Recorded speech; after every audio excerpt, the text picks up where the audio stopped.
Sa linggong ito, naway magkaroon ng matinding pagpapakumbaba sa iyong puso, naway lalo kang magpakababa upang ang Diyos ay makakilos ng makapangyarihan sa iyong buhay.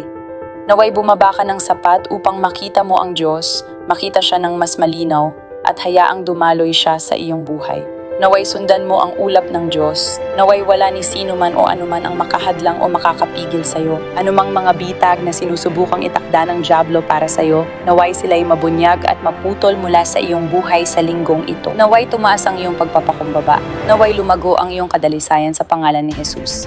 Naway mawala ang lahat ng bitag ng pagmamataas, ego, at makasariling ambisyon mula sa iyong buhay ngayong linggo sa pangalan ni Jesus. At naway mabuksan ang iyong espiritual na mga mata upang makita ang tunay na kadalisayan, upang makilala ang tunay na mga lingkod ng Diyos para hindi ka na muling malinlang. Naway makita ng iyong mga mata kung nasaan talaga ang Diyos para hindi ka malinlang. Naway makita ng iyong mga mata ang tunay na mga bunga. Naway makita ng iyong mga mata ang tunay na kadalisayan at naway manatili ka sa ulap kung nasaan ang Diyos, kung saan siya kumikilos.